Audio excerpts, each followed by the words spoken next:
जुन्नर तालुक्यात जिल्हा परिषद व पंचायत समितीचे इलेक्शन चालू आहे आणि आपल्यासोबत जुन्नर तालुक्याचे राष्ट्रवादी काँग्रेसचे पदाधिकारी व आपले सहकारी मित्र साहिल देखील उपस्थित आहेत. त्यांच्याकडून जाणून घेऊया काय नेमकं म्हणजे कसं वातावरण आहे मतदानचं.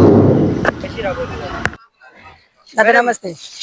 नमस्ते मॅडम, मतदान प्रक्रिया कशी चालू आहे? काही गोंधळ तर नाही याच्यात? नाही, खूप चांगल्या पद्धतीने चाललेली आहे, काही गोंधळ नाहीये दादा. मतदानचं म्हणजे मतधारकांना तुम्ही ऍड्रेस काय सांगाल? प्राथमिक विद्या मंदिर व बालक मंदिर बारवचं आहे.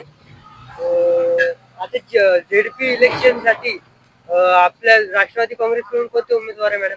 आमच्या पक्षातून माईताई लांडे हे उमेदवार आहेत आणि पंचायत समितीला अश्विनी केदार म्हणून आहेत. माई लांडे हे म्हणजे देवराम लांडे साहेबांचे सुनबाई.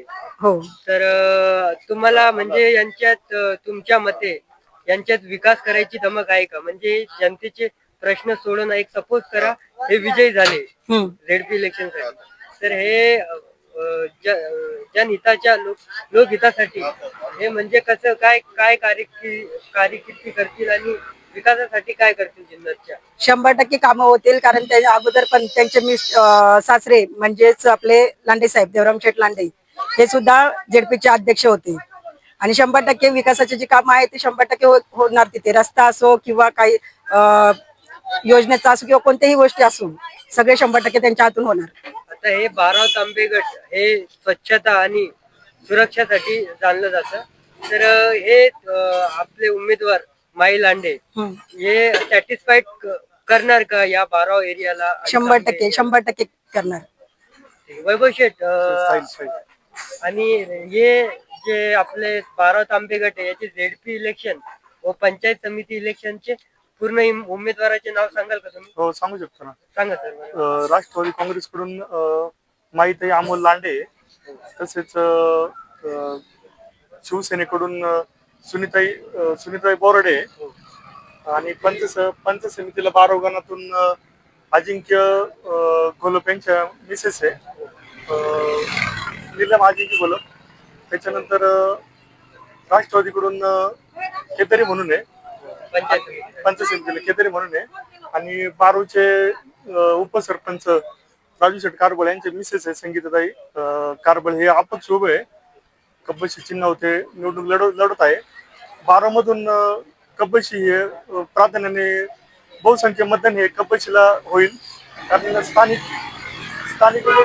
स्थानिक उमेदवार आहे, त्यांना प्रशासनावर त्यांची चांगली पकड आहे, त्यांना लोकांच्या समस्या काय त्या माहिती आहे आणि तेच योग्य पद्धतीने समाजाला त्यांचे प्रश्न सोडवण्यामध्ये 100% मदत करतील. त्यामुळं 12 गाण्यामधून तरी संगीताताई राजेश कारबळ हे 100% विजयी होतील असा मला ठाम विश्वास आहे.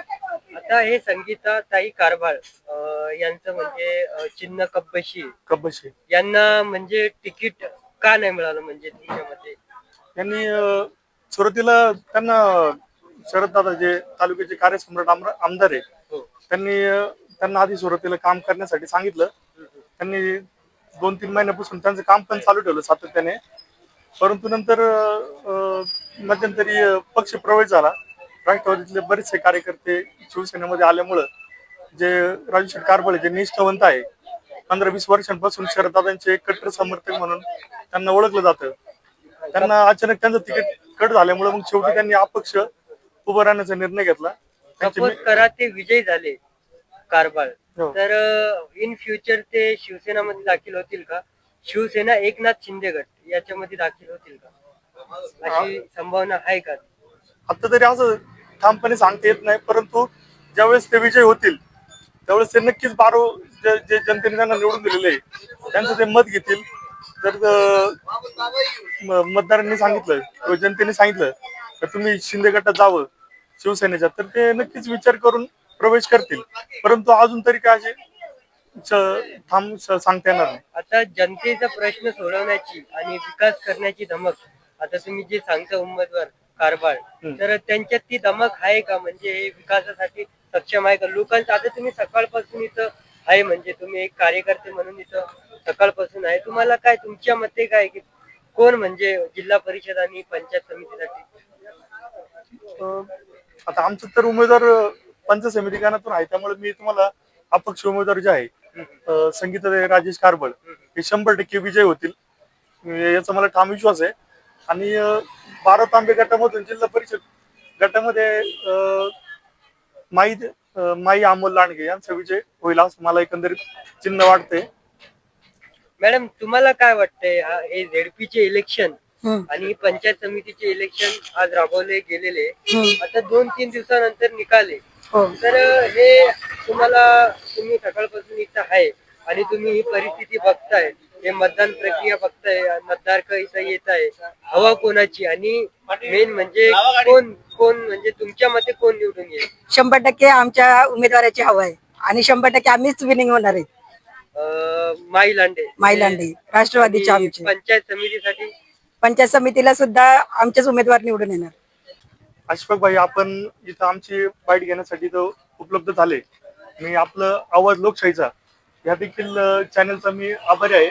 धन्यवाद व्यक्त करतो की आपण इथं आले आणि आमची सविस्तर बाईट घेतली, आमचे प्रश्न तुम्ही जाणून घेतले. धन्यवाद. थँक्यू.